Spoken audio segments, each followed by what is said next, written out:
தனம் அடுத்த வர எபிசோடில் பார்த்தீங்கன்னா கதிரோட அம்மா பார்த்தீங்கன்னா பீரோவில் பணம் வச்சிருப்பாங்க. அதை வந்து கதிர் தான் எடுத்துகிட்டு போயிட்டு வீட்டுக்கு இஎம்ஐ லோன் கட்டியிருப்பாங்க. தனம் பார்த்தீங்க அப்படின்னா அவங்களோட பணம் வந்து தொலைஞ்சு போச்சுன்னு சொல்லிட்டு கதிர் அவங்களுக்கு ஹெல்ப் பண்ணுறதுக்காக பார்த்தீங்க அப்படின்னா இந்த மாதிரி பண்ணியிருப்பாரு. ஆனால் இது தெரியாமல் கதிரோட அம்மா பார்த்தீங்க அப்படின்னா ருக்மணியோட பையன் தான் வந்து அந்த பணத்தை திருடியிருப்பாங்க அப்படின்னு சொல்லிட்டு அவங்க பேக்லாம் செக் பண்ணும்போது அதில் ஒரு 50,000 இருக்கும். அதனால அவங்க மேலே திருட்டுப்பட்டங்காட்டி எல்லாரும் முன்னாடி அசிங்கப்படுத்திட்டு இருப்பாங்க. இந்த விஷயத்த பூர்ணி கால் பண்ணி அவங்க அண்ணனுக்கு சொல்லவும் அவங்க அண்ணன் தனம் எல்லாமே வீட்டுக்கு வந்துருவாங்க.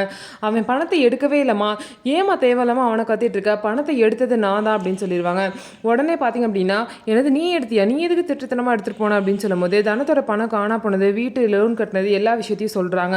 உடனே வந்து கதிரோட அம்மா ரொம்ப நல்லவங்க மாதிரி இந்த வீட்டுக்கு நீ லோன் கட்டினதுலாம் எந்த பிரச்சனையும் இல்லை, அதெல்லாம் நான் எந்த தப்பு சொல்ல மாட்டேன், இனிமேல் நீங்கள் 2 பேரும் சேர்ந்தே லோனை கட்டுங்க அடுத்த மாதத்துலேருந்து அப்படின்னு சொல்லிட்டு போயிடுவாங்க. இந்த மாதிரி சொல்லவும் ராதிகா பார்த்தீங்கன்னா அவங்க அத்தையை கொஞ்சம் கூட அறிவே இல்லாமல் இப்படி சொல்லிட்டு வந்திருக்கீங்க அப்படின்னு சொல்லிட்டு திட்டுவாங்க. என்னடி மரியாதை இல்லாமல் பேசுகிற, நான் அவ்வளோ தூரம் தனத்தை திட்டினாலும் ஒரு நாள் கூட நான் மரியாதை இல்லாமல் நடத்துறது கிடையாது, நீ என்ன இப்படி பேசிட்டு இருக்கேன்னு சொல்லிட்டு அரைஞ்சிருவாங்க ராதிகாவை. கதிரோட அம்மா பார்த்தீங்க அப்படின்னா இந்த வீடு எப்படியாவது நமக்கு சொந்தமாகணும் அப்படின்னு சொல்லிட்டு தான் 2 பேருமே இந்த வீட்டுக்கு லோனை கட்ட சொல்கிறாங்க. இது தெரியாமல் அவங்க 2 பேரும் சந்தோஷப்பட்டு இருக்காங்க. இதுக்கப்புறம் என்ன நடக்க போகுதுன்னு சொல்லிட்டு வெயிட் பண்ணி நம்ம பார்க்கலாம்.